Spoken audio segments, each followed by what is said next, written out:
বাজার শরীফের সংগ্রামী সাধারণ সম্পাদক, ঈশ্বরদী পৌরসভার সাবেক প্যানেল চেয়ারম্যান ছোট ভাই আনার হোসেন জনিকে কিছু বলার জন্য অনুরোধ করছি।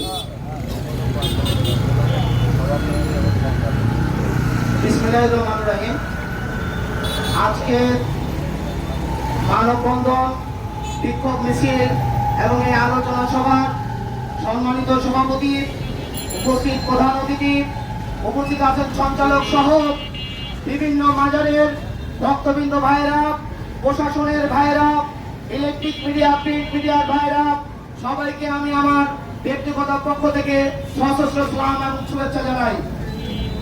আজকে আমি স্পষ্টভাবে বলে দিতে চাই, ঢাকায় শাহ সুফি হযরত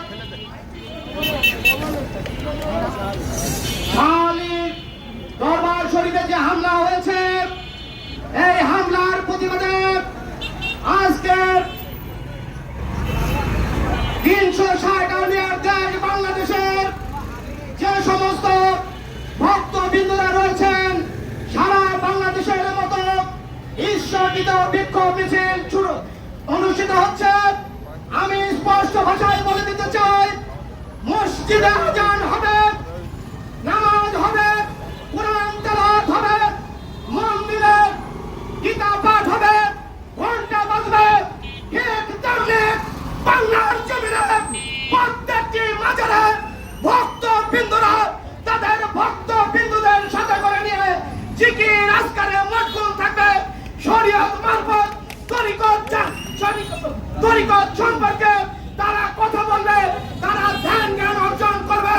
কিন্তু তহলি জনতা নামে যে বন্ধ প্রতারক সংগঠন আমাদের বাংলাদেশের 360 আউলিয়ার বাংলাদেশের মাজারে হামলা চালাচ্ছে, আজকে আমরা তার তীব্র নিন্দা এবং প্রতিবাদ জানাই। বন্ধুরা আমার, আমরা বাংলাদেশের স্বরাষ্ট্রমন্ত্রীর কাছে অনুরোধ রাখতে চাই, স্বরাষ্ট্রমন্ত্রী সাহেব, আপনারা বাংলাদেশের বিভিন্ন ভাস্কর্যে পাহারা দেওয়ার জন্য প্রশাসনকে নিয়োগ দেন, প্রশাসন সেখানে ভাস্কর্য পাহারা দেয়। আপনাদের আমাদের চাই প্রশাসনের কর্মকর্তা, ডিজি, আইজি সহ যে সকল এলাকায় মাজার রয়েছে, সে সকল এলাকার পুলিশ প্রশাসন থেকে শুরু করে র্যাব, টিভি, বিভিন্ন গোয়েন্দা সংস্থার যে সমস্ত কর্মকর্তা বৃন্দরা রয়েছেন, আপনারা বাংলাদেশের যে সমস্ত প্রত্যন্ত অঞ্চলে মাজার রয়েছে, সেগুলোরও সার্বিক নিরাপত্তার দায়িত্ব আপনাদেরকে নিতে হবে। তাছাড়া বাংলার জমিনে এই পাগল ভক্তবিন্দু যদি একবার রাস্তায় নামে, তাহলে পালানোর পথ পাবেন না, পালানোর পথ পাবেন না, পালানোর পথ পাবেন না।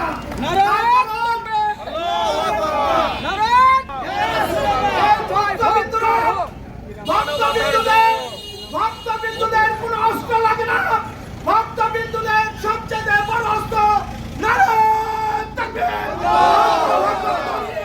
এই ধ্বনি দিয়ে যখন রাস্তায় নামবে, ছোট ছোট হাজার হাজার অস্ত্র নিয়ে রাজপথে নামলে আপনারা বাধা দিতে পারবেন না। তার কারণ এই ভক্তবিন্দুদের গায়ে রয়েছে এই আউলিয়াদের রক্ত, রক্ত 360 আউলিয়ার রক্ত। অতএব তাদেরকে দমিয়ে রাখা যাবে না।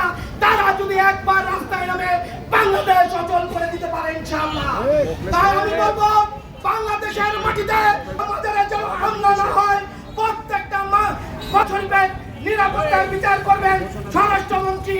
এ আশা দাওয়াত ব্যক্ত করে আজকে ঈশ্বরদী উপজেলা সহ আশেপাশের প্রত্যন্ত অঞ্চল থেকে মাজারের সঙ্গে সংশ্লিষ্ট যে সমস্ত ভক্তবৃন্দরা এখানে এসেছেন, সবাইকে আবারও আমাদের জাকিরান আশেকান আমাদের পক্ষ থেকে সংগ্রামী অভিনন্দন, শুভেচ্ছা জানিয়ে আমি আমার বক্তব্য শেষ করছি। আল্লাহ হাফেজ। বাংলাদেশ জিন্দাবাদ।